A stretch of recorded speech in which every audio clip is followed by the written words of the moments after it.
Summer routines live or die by how easy they are. And honestly, if something takes too much effort, I'm out. That's why Groons is my go-to. It's my one daily pack of gummies covering my greens, vitamins, and minerals. Plus, it has 6 grams of prebiotic fiber, which is more than 2 cups of broccoli. No mixing powders, no giant pills, no hassle. I just rip open the pack and I'm done. They taste good and they make it easy to stay on top of my health, even when life gets busy. Save up to 52% with the code PODCAST at Groons.co. That's code PODCAST at GRUNS.co. Hi, everybody. I'm Dawn Mitchell, and welcome to Dawn of Sports.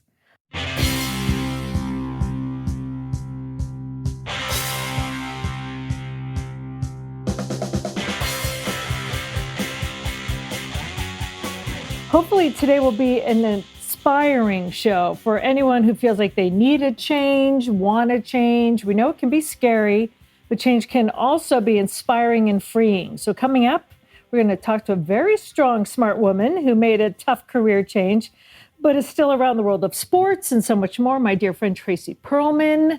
We will dive into that coming up.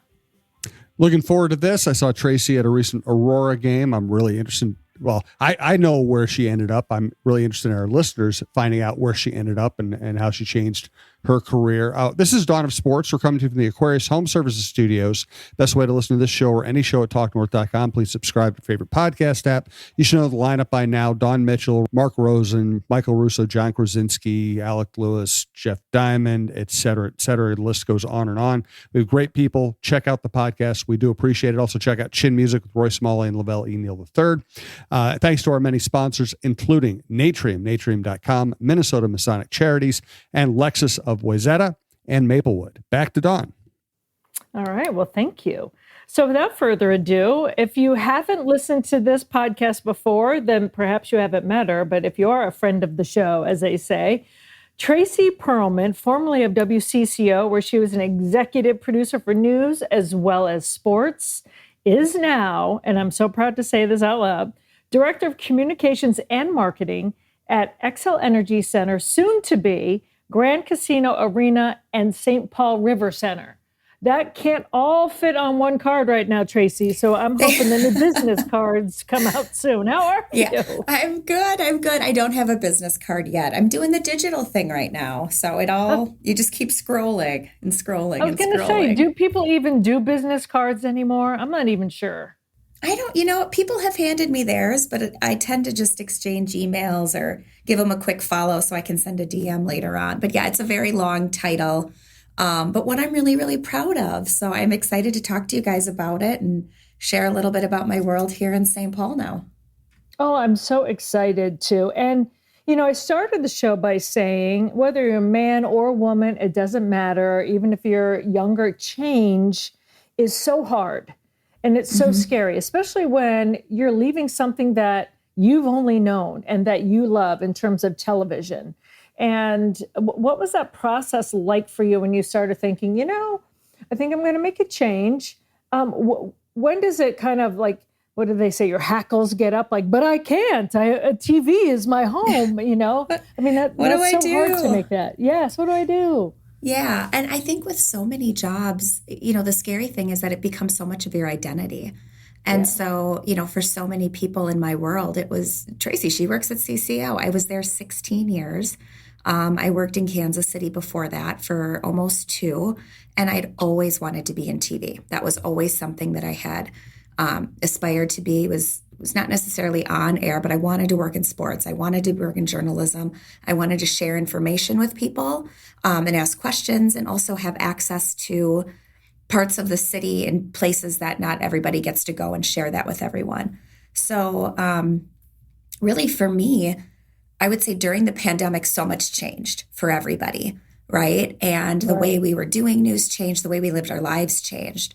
And with that change, some changes became permanent and some didn't. And that's, personally and professionally. And it was kind of coming out of the pandemic, I started thinking, how else could I do my job? Like news had changed so much, local news, national news, the way people were getting their news. And it just felt like a change I wasn't sure about. I didn't feel as steady in. And then other changes started happening in the newsroom and around our community.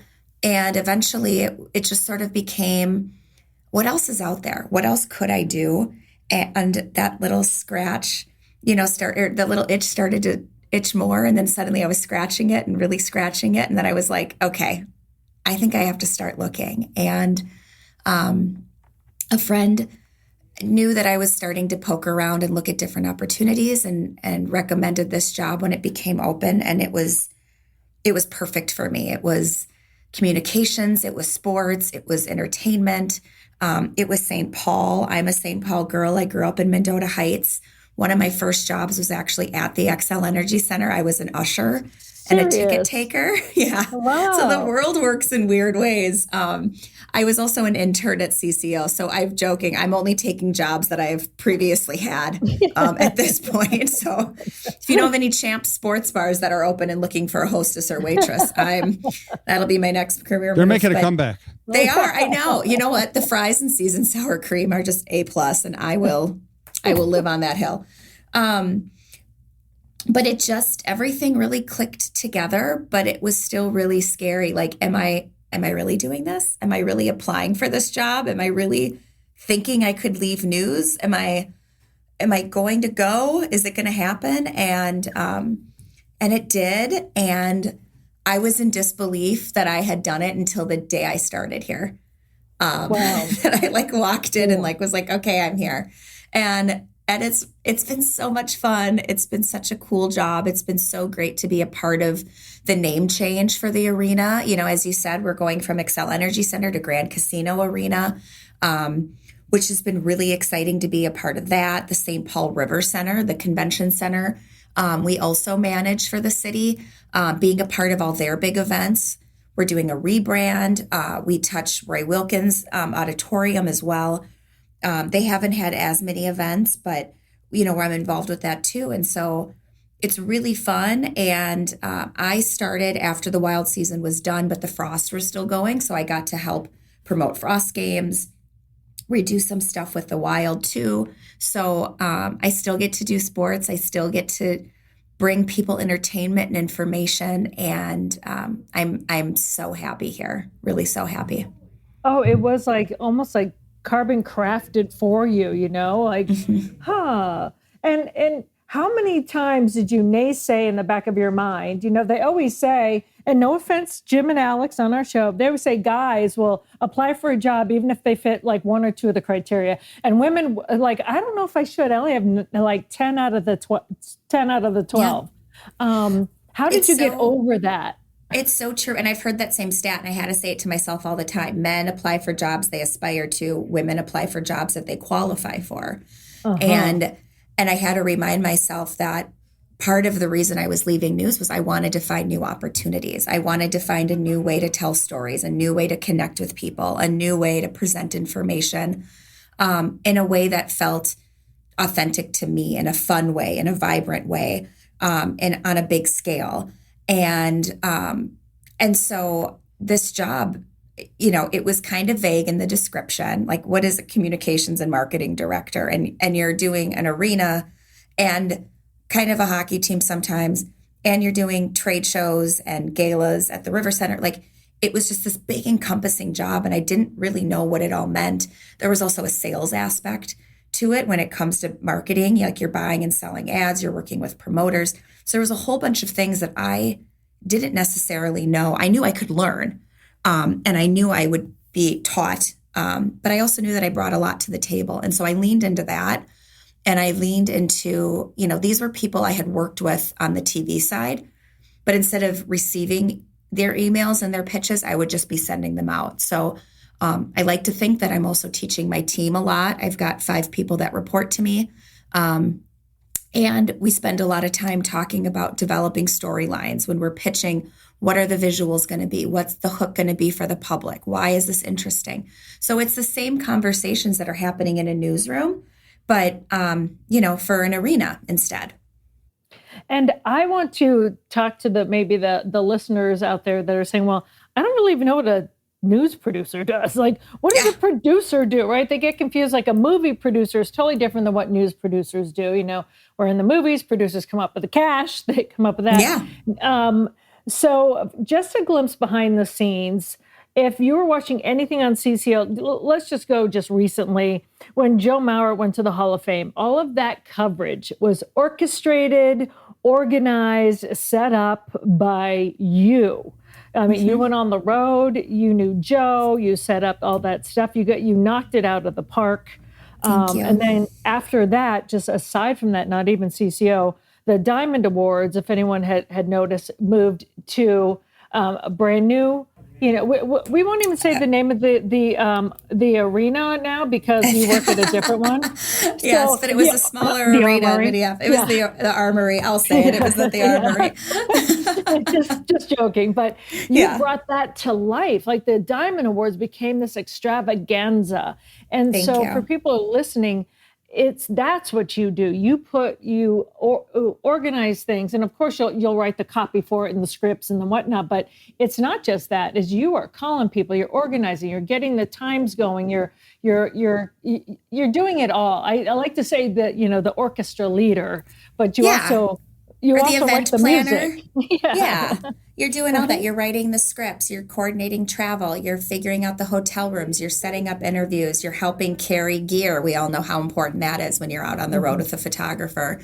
You're also playing security person when Dawn, it's happened when we've been out. You walk through a tailgate and Dawn Mitchell gets mobbed because everyone's so excited to see her in real life. And you get to be the bad guy and say, no. She'll have to sing Sweet Caroline another time. We have to get going. That's Jim. Yeah. And so you do all those different things. And now as the marketing person, we're helping promote the show. So let's take, we've got Nate Bargatze coming up here, July 26th and 27th. We've got him for 2 nights, which is huge. He has a new book out. It's going to be such a fun show. And they added the second night because the first night did so well. But so we find out, anywhere from a couple months to a couple weeks ahead that they're coming. And we start to put together a plan of, okay, how are we going to promote it? What are we going to do when he's here? How are we going to get fans excited? Then the tickets go on sale and we start blasting it out everywhere. His team came back, we say, will he do interviews with people? So then we put together interview requests. If there's a pre-party before the show, we organize that. We get all of our artists gifts, specialized, personalized gifts. We almost always get them a Wild jersey. We find out what they're into. We might do something unique for them. James Taylor had a puppy party. Rough Start Rescue came and brought puppies for him. We got him a custom leather guitar strap that was made up from Leech Lake Leather Works up north. Beautiful custom thing. We put out treats in the back. We make them feel as welcome as they can, coming in and out of all these venues. And then it's game time, right? We want people to come in. We want them to be excited. We want them to get food and drink and be settled in their seats and know, how parking's going to work. How are their tickets going to scan? Where's the merch tables? And so we're really soup to nuts for these shows.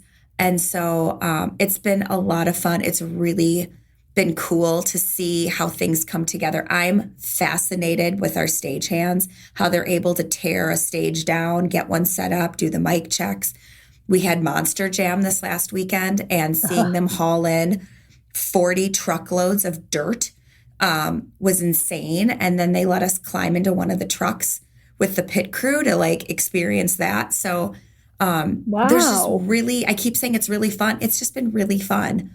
And so cool. And my brain, my producer brain, my TV brain is always thinking, how do we share this with the viewer? How do we get a reporter in one of these cars? How do we get Nate Bargatze to do an interview with anchors so that, people can hear from him if they can't come to the show, or to remind them to come and get tickets to the show. He's doing a second show here for you guys. Come see him. So it's kind of pulling all those strings and doing all that. And, there's spreadsheets and math and things that I haven't had to do in TV. So that's been new and exciting. But I'm numbers. Oh, no, I do words. But it's fun to get to think, okay, we've got a tattoo festival coming to River Center. How do we promote that? Who wants to get a tattoo live on TV? Who can I do this with?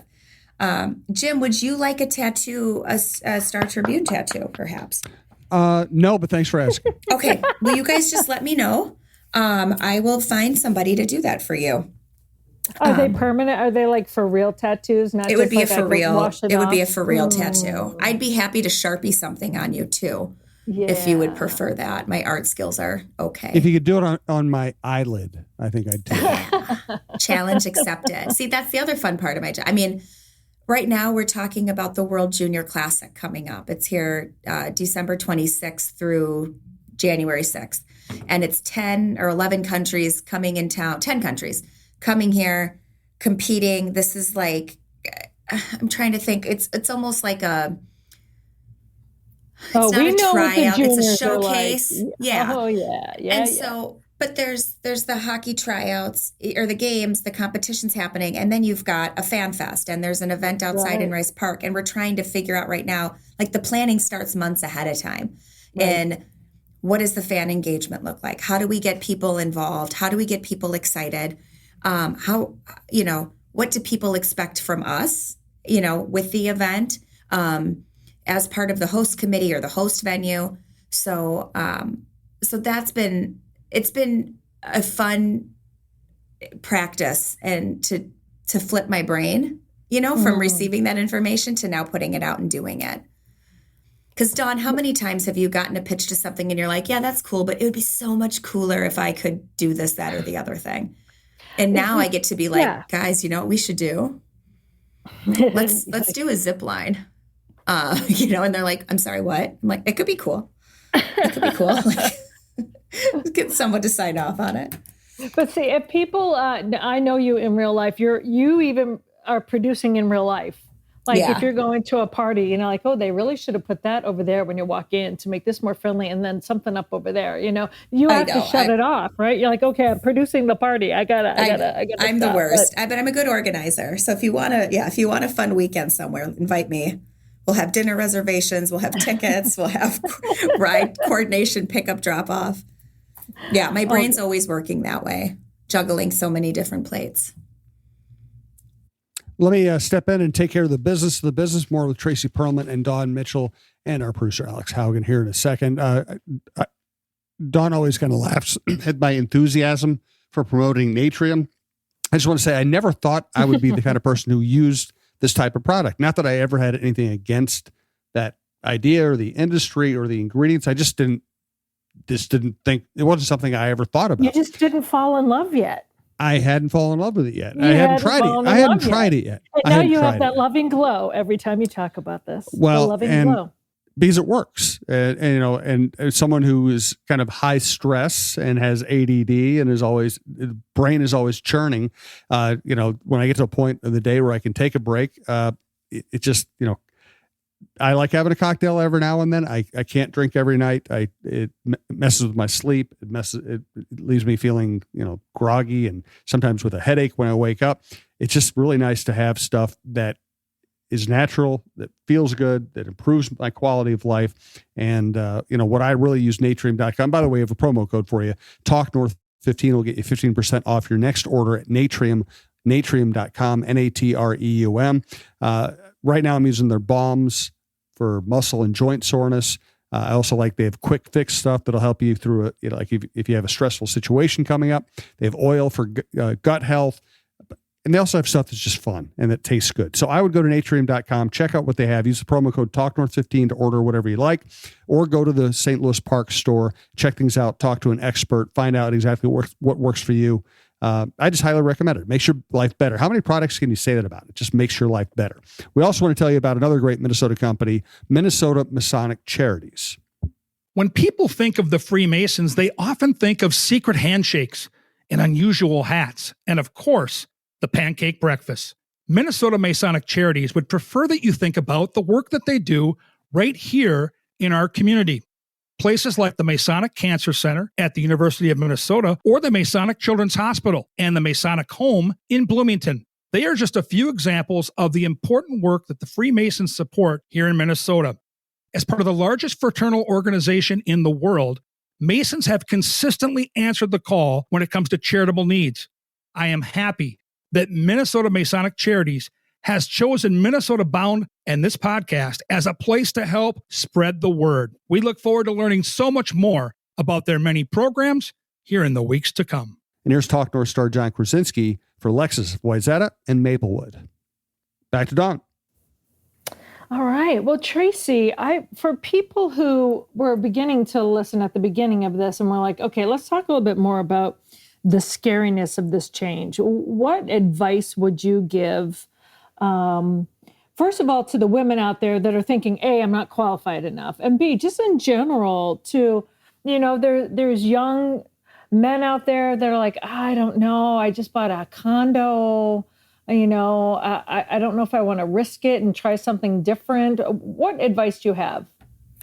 I leaned a lot on my network, professionally and personally. I kept the network small as well. And so, I talked with my parents, I talked with my best friends, I talked with a couple mentors that I had professionally.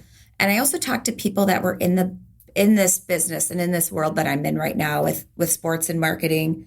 And I really wanted to understand what the job was, that I wasn't going to just leave news to leave news. And I did my homework on what types of jobs are there out there? What does a marketing job look like? What does, sport? I think sometimes, especially when you think like sports marketing, people think like, oh, you're going to be in the locker room, you're going to be best friends with people. And it's like, no, you may or may not talk to an athlete at all. And that's kind of how it was with this job too. I'm not necessarily with the Wild, directly with the Wild, but, I'm not rubbing elbows with every celebrity and A-lister that comes through the building. I may not even see them on stage given my schedule and their, when they're performing. So I really wanted to understand the job. And then I thought about, well, what's the best thing that would happen if I stayed? What's the worst thing that would happen if I stayed? And then I did the same for what's the best thing, what would happen if I left, and what's the worst thing, right? And then I really got a better idea of what options I had in front of me.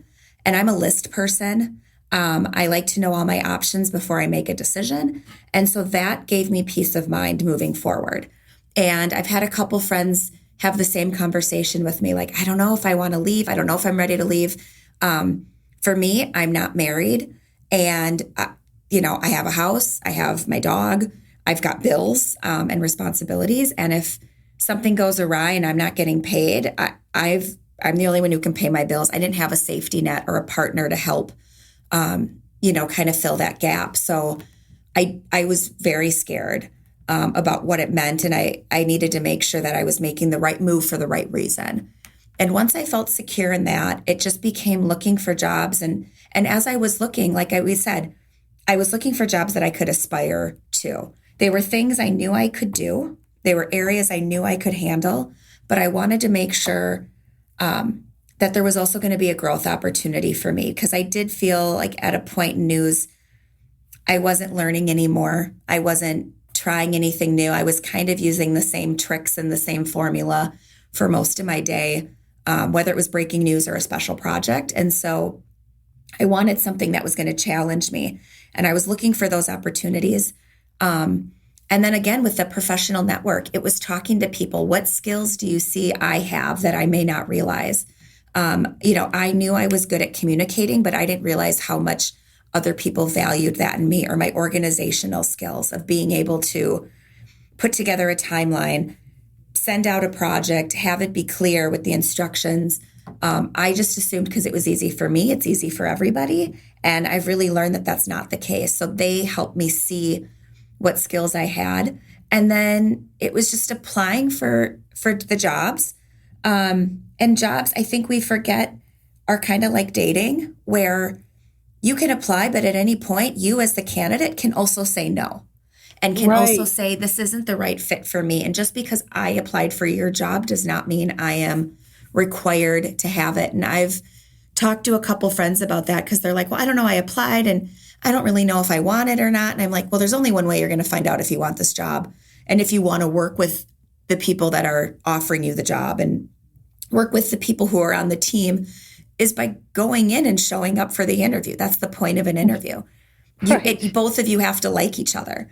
and feel like you can benefit from that, relationship. And so I've here with St. Paul Arena Company, with the Wild, with the River Center, with the Xcel Energy Center, soon to be Grand Casino Arena, I very much felt at home. I loved my conversations with everybody. I loved their leadership structure. I like the way that they do business, and it really felt comfortable to me, and it felt like the right thing for me. And I'm so glad that they felt the same way about that. But I've had friends that have gone through the interview process and they get the offer, and then they're like, I just don't have a good feeling about this. And it's like, well, you get to say no.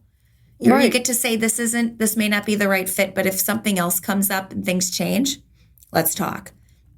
So that was my process. It's me, right? It's not you, it's me.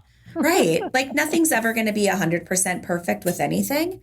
But I think having the clear mindset and the goal of knowing what you want out of the career, to me, a job isn't just something that I'm able to perform and turn out for the company, but I want to make sure I'm getting something out of it. Am I getting personal development?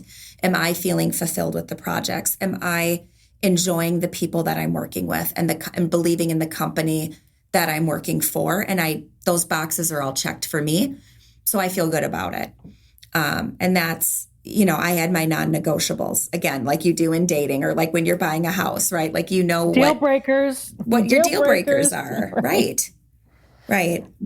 You know what I love hearing too, and I think everyone out there, me included, have a hard time sometimes saying, this is what I'm good at. This is my strength. Yeah. Because you don't want to come across like you have an ego, but to know what your strength is and then to really own it and say, this is what I'm really good at. And this is where I can add value to your company. You have to be confident enough to say that.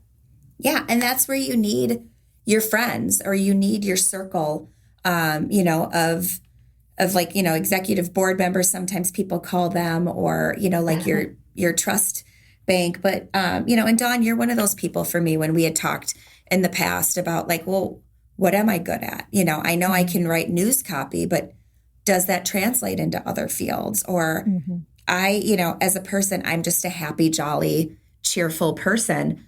Does that come across when I'm at work? Or and so you sometimes have to do those check-ins, but you really do have to look at what you enjoy. And chances are the things that you enjoy are the things that you're really good at. Few people who love to paint or play music also hate doing it if they're very good at it. And so, you look at those skills and is it communication? Is it math? Is it organization? Is it arranging?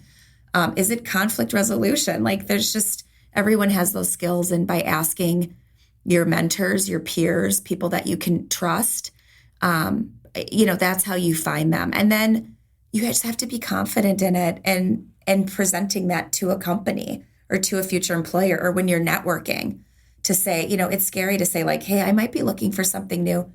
Do you know of something or someone that I should talk to? And I've done a ton of informational interviews for people in the past who wanted to get into news. Dawn, we often pass people's names back and forth to one another after you talk to a college student or a recent grad. And it's like, oh, I know someone you should talk to. And sometimes having those conversations, you also realize what your strengths are because you realize why people are sending those people to you.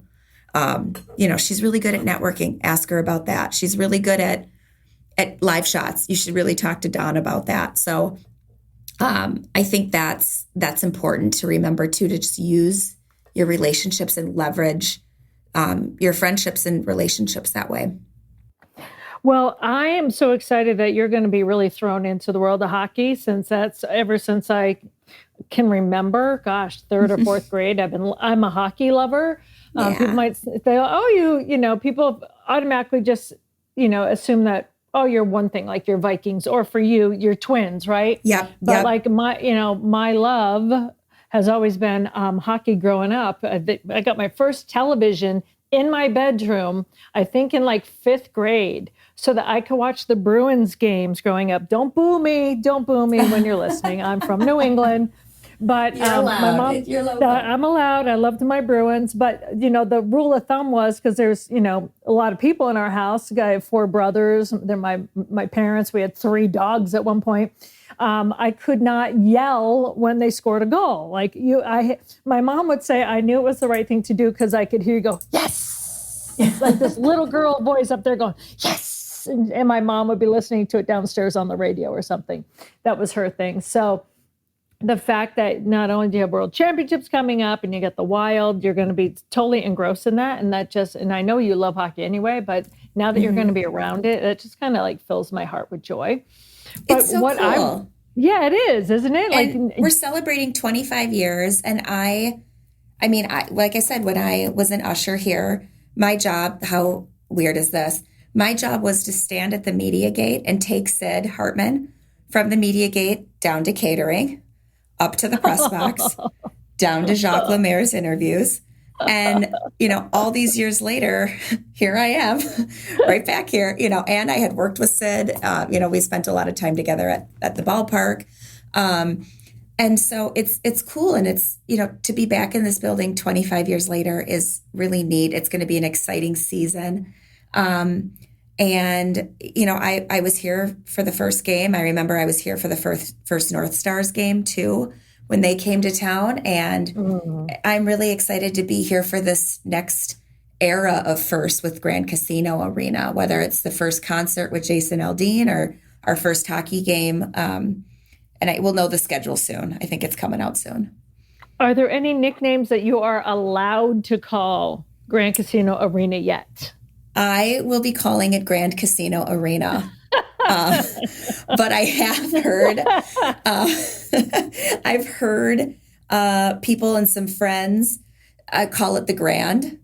Mm-hmm. Some people, GCA. I've heard the Jackpot because the logo's got, the big jackpot on it. Yeah. But you know what? People call Target Center. They call Target Field, Target Field, US Bank Stadium. So I think, the X has a nice catchy name to it, but I'm not as concerned with people. The fans will get to choose the nickname. You don't get to pick your own nickname, right? That's right. So that's right. I'm going to let the fans call it what they want. I'm going to keep selling them tickets, and we're going to keep putting on amazing world-class events, and we're going to keep getting great shows here. We're going to keep getting great events here, and keep doing that, and really just being a fun place for people to come and enjoy in St. Paul. I have been fascinated with how easily here in Minnesota we do assimilate to new names. I thought Huntington, would be so hard to say over at the U, but now it's so easy, Yep. I think the hardest thing was getting used to first when it was, TCF. TCF, yeah. Because I'm like, TCF, because I was like, okay, remember that. And then, wow, next thing you know, you're not even calling it that anymore. Maybe once in a while, old people like me, yes, maybe Jim, but when I was back home, it was always the Garden. Mm-hmm. Even when it was the Fleet Center for a heartbeat, it was the Garden. So it's still, now it'll always be the Garden, but it's different. People say that, and it's like, okay, you can. I'm not going to change people's minds. You do you, right? You do you. I'm gonna call it Grand Casino Arena starting September 3rd. That's when the official name changes, and it's gonna be a lot of fun. We've got some, it's not just a name change. We're making a lot of other changes with things. Oh, so, like what? Anything you can share? I can't say because they're not all public. But I think there will be some elevated experiences and some cool new opportunities. We're going to do some fun stuff out at the fair to help share the name, promote some of the shows. So we'll be at the Wild booth out at the fair. We are going to have a big public launch party on September 3rd. We'll share more details about as that comes out as well. And so I think, I know people were hoping for slot machines. Like, we can't do that. We're not doing that. But, but we're hoping just to do more money out. Just throw money out. Yeah. You're welcome to, to do that and then come on down. If we go up to Hinckley or up to Onamia and then come down here. But, it's a naming rights thing. Right. And so, So we're the venue, and there's a certain level of sports and entertainment that I think people expect when you combine the arena with Grand Casino, and the investment that both are making to the city and to the state and to really downtown is huge. And so we're hoping to really elevate the concert experience on our end of things and have a great fan experience all the way around when people come here. Oh, great. That's fantastic. That is. And I'm glad that you're on the ground floor, the grand ground floor of this whole project. But Tracy, before I let you go, what is the coolest thing now that you're out of TV that you love that with this brand? It could be in the job. It could be what it opens up anymore. Like, what's like one of the biggest pluses for you that you can share? For me, it sounds so silly, but you guys will understand this. I have like a set schedule now. What? So I know, like, if I have a meeting in the morning, I have a meeting, and then my meetings are done. In TV, you're kind of at the whim of what's happening, and the adrenaline of that is so fun. And I think for so long, it's exciting. And when there's breaking news, it's like you jump into action and you're ready to go. And you never really knew what each day brought. And now, and it's taken me a while to settle into, oh, I have an 8 o'clock meeting. Okay, I got to get ready. I got to be there by 8. Most days I start at 9. Traffic's unpredictable for me because I'm coming from the Minneapolis side of town to come to St. Paul every day. But having a set schedule has been really nice. And then also I enjoy watching the news again because I don't know what's going to happen. I don't know every detail of every story. And so I do feel strangely more plugged in because it's so much more intentional, seeking out multiple channels, reading different newspapers, finding different outlets to find on, to follow on social media. And so it's really a much more of a choose your own adventure when it comes to news. And I enjoy that because I've always loved the discovery of reading an article and figuring out more pieces of that puzzle. So that's become real enjoyable again. Oh, well, Tracy, that just warms my heart. That warms my heart. Well, thank you for being such an inspiration for, first of all, when we had you on at CCO, and then just kind of showing the way of what people can do there. And then just shining a light now that if you want to make the change, and it can be so amazing. And I'm just so proud of you. I'm really proud of you. Thank you for being and a strong woman. I appreciate that. And it comes down to, having a strong base of friends and taking that advice. I just listened to the episode you did with Kat Perkins last week, and she talks about being fearless and learning to pivot. And a lot of that resonated with me. So I'm just going to back plug. If you haven't listened to that episode with Kat Perkins, go back and listen to it because she shares some really good advice too on all of this. And so it's been fun. Producer. It was scary but fun. I know. Always marketing. Always plugging. Marketing. I love it. Yes. I love it. And you know what? In my brain, you said pivot. And I'm like, pivot. I just keep thinking of that Friends episode. Pivot. All right. This is why we're friends. Yeah, this is why we're friends. My brain is like, pivot. Yeah. Oh, Tracy Perlman, thank you so much again. The new title, until it becomes a little shorter. You're the Director of Communications and Marketing at Xcel Energy Center, soon to be the Grand Casino Arena, and of course, St. Paul River Center. We don't forget about St. Paul River Center. They're fantastic. Mm-hmm. So Tracy, thank you for leading the way and doing it. I'm telling you, anyone who watches The Bear, if you see Natalie as Sugar, that's the sister, that is Tracy, the biggest heart, the one that keeps the glue together. There's so many things back and forth. And this, I'm not going to give away this season because I know you're still watching it, but her heart and her love for the people she cares about comes across. And that is you, Tracy Perlman. Thank you so much. Thank you.